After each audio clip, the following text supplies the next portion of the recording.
মদিনার আকাশে তখন এক অদ্ভুত নীরবতা নেমে এসেছে, যেন বাতাসও ধীরে ধীরে হাঁটছে, যেন প্রতিটি ধূলিকণাও শোকের ভারে নত।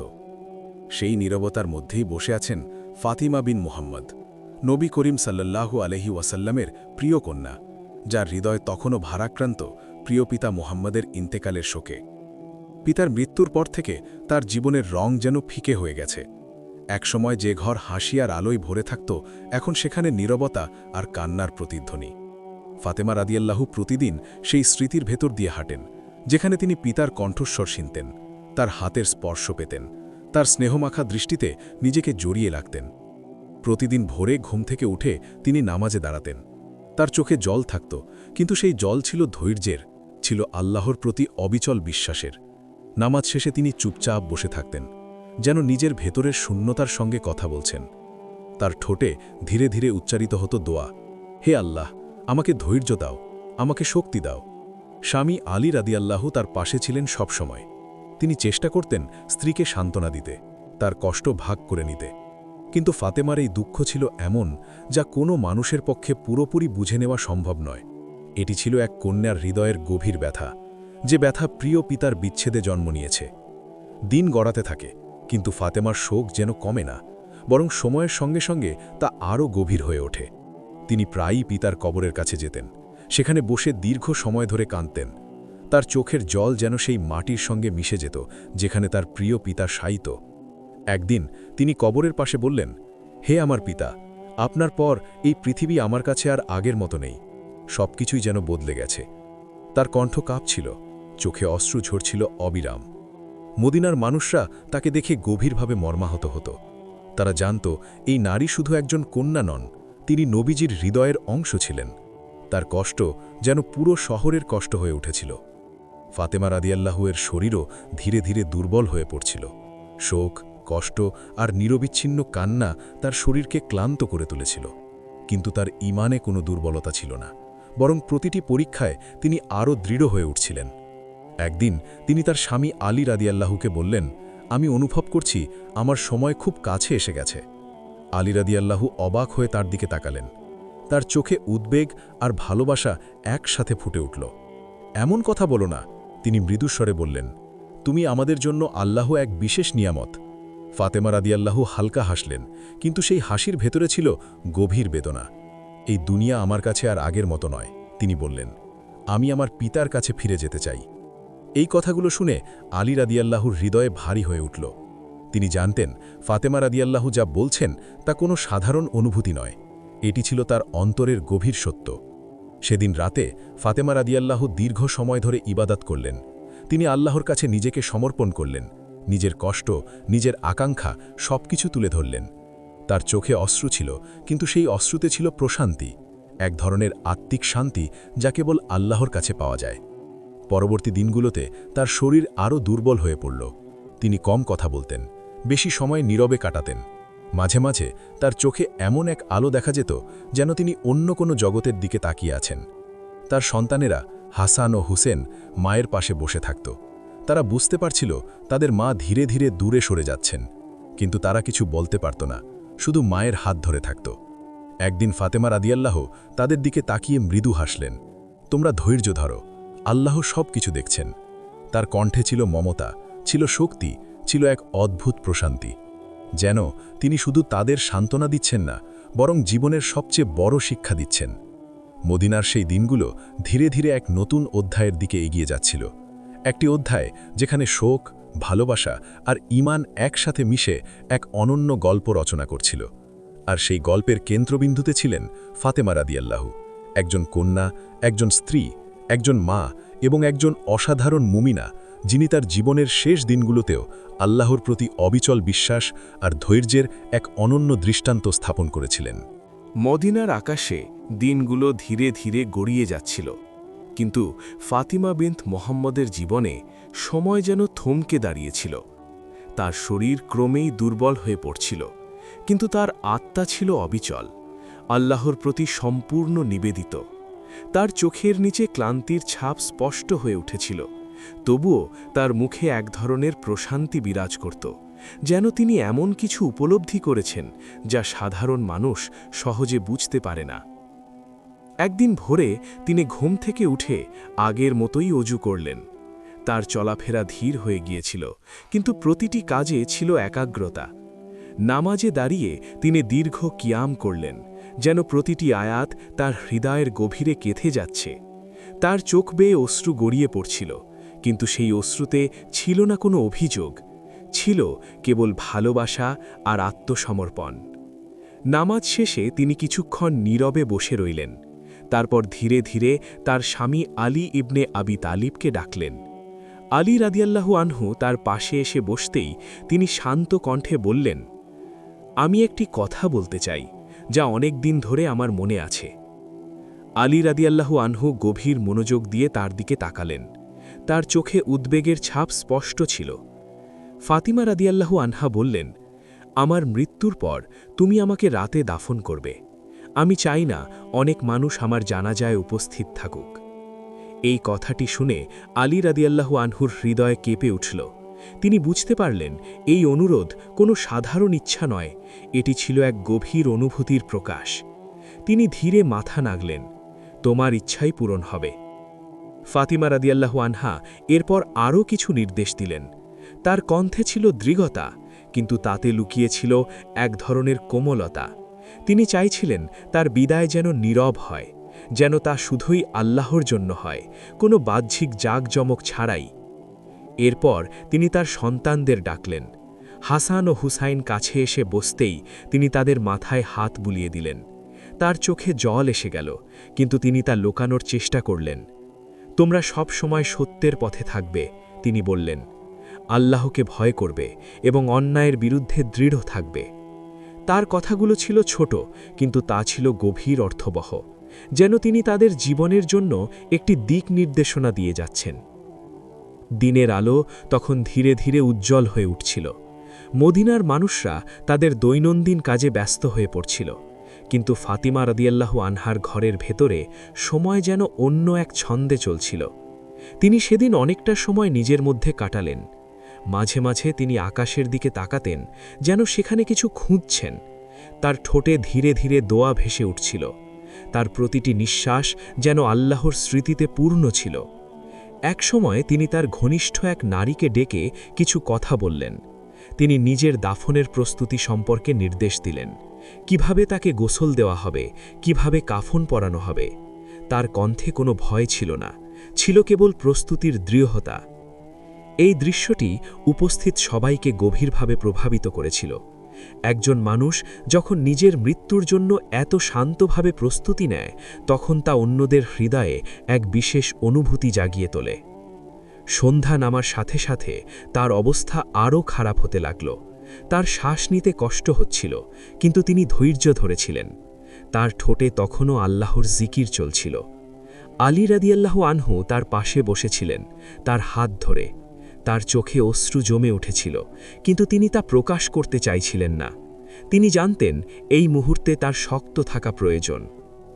ফাতিমা রাদিয়াল্লাহু আনহা ধীরে ধীরে চোখ খুললেন এবং আলীর দিকে তাকালেন। তুমি আমার জন্য অনেক কিছু করেছ, আল্লাহ তোমাকে উত্তম প্রতিদান দিন। আলী রাদিয়াল্লাহু আনহু কিছু বলতে পারলেন না, তার গলা যেন আটকে গিয়েছিল। রাত গভীর হতে শুরু করল, চারপাশে নীরবতা নেমে এলো। সেই নীরবতার মধ্যেই ফাতিমা রাদিয়াল্লাহু আনহার শ্বাস আরও ধীর হয়ে উঠল। তিনি শেষবারের মতো চোখ তুলে তাকালেন, যেন কোনো অদৃশ্য দৃশ্য দেখছেন। তার মুখে একটি হালকা হাসি ফুটে উঠল, একটি শান্ত প্রশান্ত হাসি। তিনি ধীরে ধীরে বললেন, আমি আমার পিতাকে দেখতে পাচ্ছি। এই কথাটি শোনার পর ঘরে উপস্থিত সবাই নিস্তব্ধ হয়ে গেল। মুহূর্তটি যেন সময়ের মধ্যে স্থির হয়ে রইল। এরপর তার ঠোঁট থেকে ধীরে ধীরে শেষ দোয়াটি বেরিয়ে এলো। তার চোখ বন্ধ হয়ে গেল এবং তার শরীর নিস্তব্ধ হয়ে পড়ল। মদিনার সেই রাতটি ছিল এক গভীর শোকের রাত, কিন্তু সেই শোকের মধ্যেও ছিল এক ধরনের পবিত্রতা, একটি আত্মার শান্তিপূর্ণ প্রত্যাবর্তনের অনুভূতি। মদিনার সেই রাত গভীর নীরবতায় ডুবেছিল, যখন ফাতিমা বিনত মোহাম্মদের ইন্তেকালের সংবাদ ধীরে ধীরে ঘরের ভেতর ছড়িয়ে পড়ল।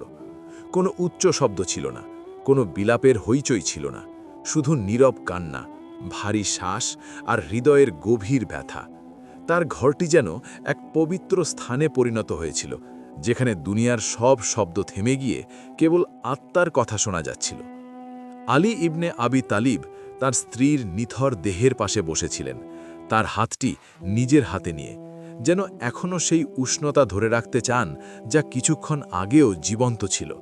তার চোখে অশ্রু ঝরছিল, কিন্তু তিনি চুপচাপ ছিলেন। এই নীরবতাই ছিল তার ভালোবাসার সবচেয়ে গভীর প্রকাশ। কিছুক্ষণ পর তিনি নিজেকে সামলে নিলেন, কারণ তার সামনে এখন একটি বড় দায়িত্ব, ফাতেমা রাদিয়াল্লাহুয়ের শেষ ইচ্ছা পূরণ করা। তিনি জানতেন তার স্ত্রী চেয়েছিলেন যেন তাকে রাতে নীরবে দাফন করা হয়, তাই তিনি খুব সীমিত কয়েকজনকে বিষয়টি জানালেন, যারা এই পবিত্র দায়িত্বে অংশ নেবেন।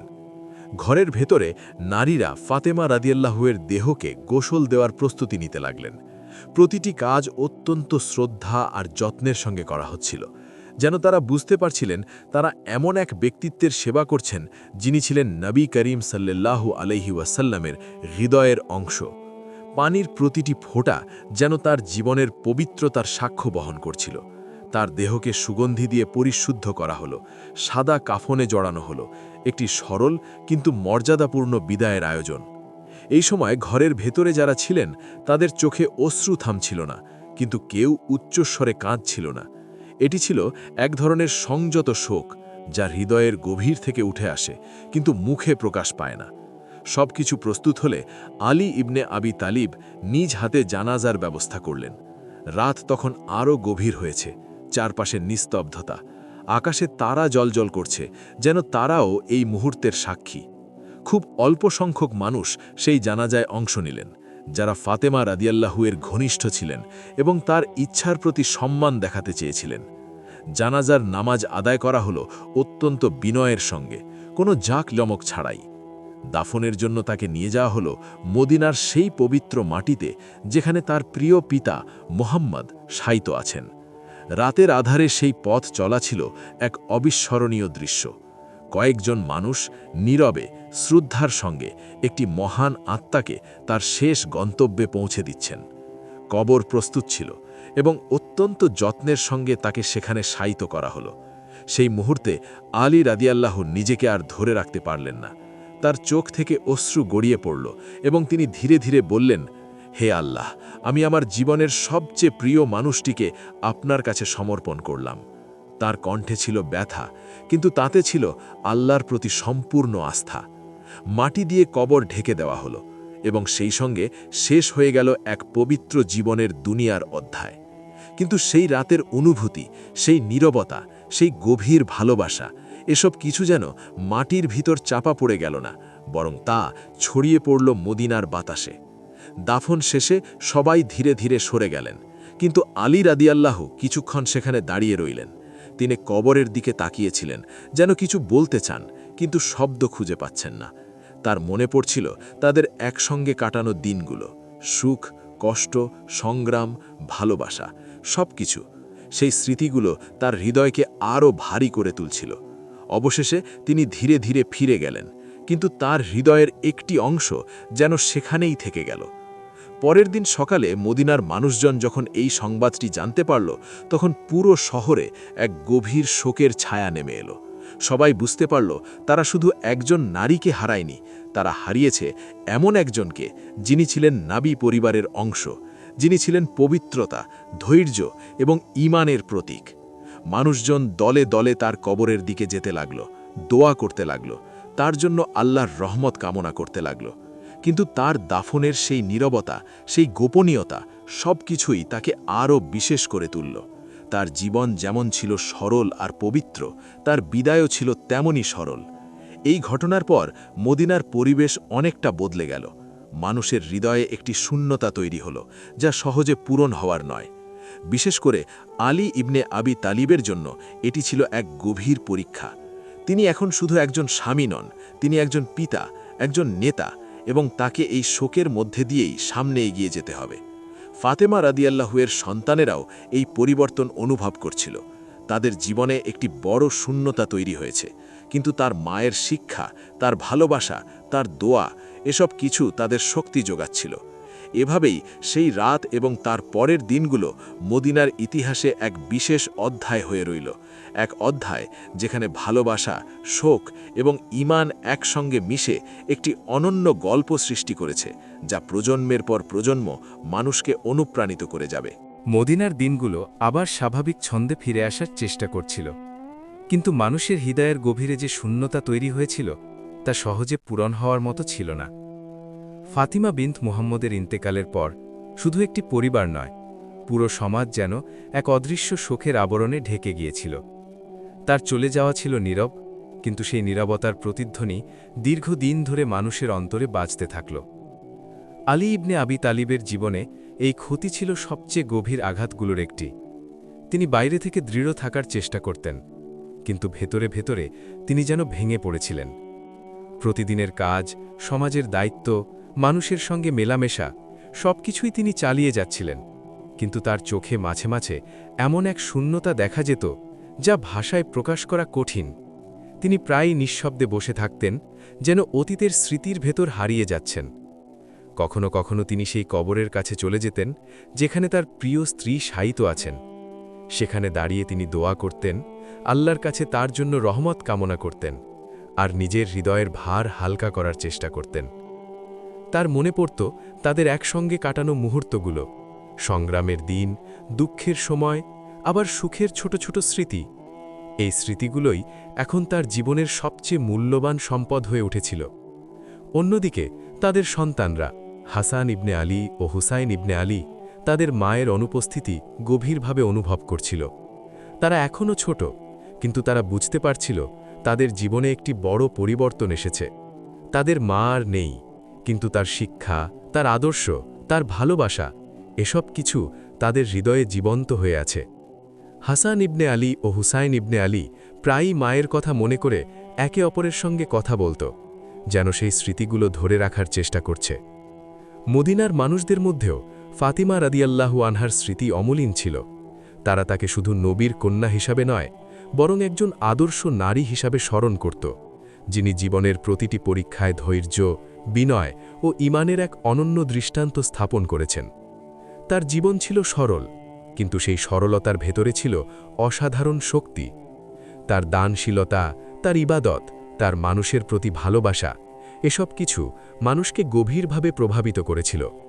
অনেকেই তার জীবনের ঘটনাগুলো একে অপরকে বলত, যেন নতুন প্রজন্ম তার সম্পর্কে জানতে পারে। তার গল্পগুলো ধীরে ধীরে মানুষের হৃদয়ে স্থান নিয়ে নিল এবং সময়ের সঙ্গে সঙ্গে তা ইতিহাসের অংশ হয়ে উঠল। মুহাম্মদের কন্যা হিসাবে তার পরিচয় অবশ্যই গুরুত্বপূর্ণ ছিল, কিন্তু তিনি নিজেও ছিলেন এক অনন্য ব্যক্তিত্ব, যিনি নিজের গুণে, নিজের চরিত্রে মানুষের হৃদয় জয় করেছিলেন। তার মৃত্যুর পর অনেক নারী তার জীবন থেকে অনুপ্রেরণা নিতে শুরু করল। তারা শিখল কিভাবে ধৈর্য ধারণ করতে হয়, কিভাবে কঠিন সময়েও আল্লাহর প্রতি আস্থা রাখতে হয়, কিভাবে একটি পরিবারকে ভালোবাসা দিয়ে ধরে রাখতে হয়। ফাতিমা রাদিয়াল্লাহু আনহার জীবন যেন একটি জীবন্ত শিক্ষা হয়ে উঠল, যা শুধু সেই সময়ের জন্য নয়, বরং সব সময়ের মানুষের জন্য প্রযোজ্য।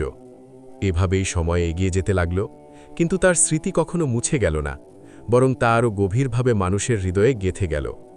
আলী রাদিয়াল্লাহু আনহু তার সন্তানদের বড় করতে লাগলেন, তাদের মধ্যে সেই আদর্শ গড়ে তুলতে লাগলেন যা ফাতিমা রাদিয়াল্লাহু আনহা রেখে গিয়েছিলেন। তিনি জানতেন তার স্ত্রীর সত্যিকারের উত্তরাধিকার হল তার সন্তানদের চরিত্র ও ঈমান। তাই তিনি সর্বোচ্চ চেষ্টা করলেন তাদের সেই পথে পরিচালিত করতে। মদিনার আকাশে আবার সূর্য ওঠে, আবার রাত নামে, জীবন তার নিজস্ব গতিতে চলতে থাকে, কিন্তু সেই আকাশের নিচে এক নারীর গল্প চিরদিনের জন্য থেকে যায়। একজন কন্যা, একজন স্ত্রী, একজন মা এবং একজন মুমিনা, যার জীবন ও মৃত্যু উভয়ই মানুষের জন্য এক গভীর শিক্ষা হয়ে আছে। তার বিদায় ছিল নীরব, কিন্তু তার প্রভাব ছিল অমর। এই গল্পের শেষ এখানেই, কিন্তু এর শিক্ষা শেষ নয়, কারণ যতদিন মানুষ ধৈর্য, ভালোবাসা ও ঈমানের কথা মনে রাখবে, ততদিন ফাতিমা বিনত মুহাম্মদের নাম শ্রদ্ধার সঙ্গে উচ্চারিত হবে এবং তার জীবন থেকে মানুষ অনুপ্রেরণা খুঁজে পাবে।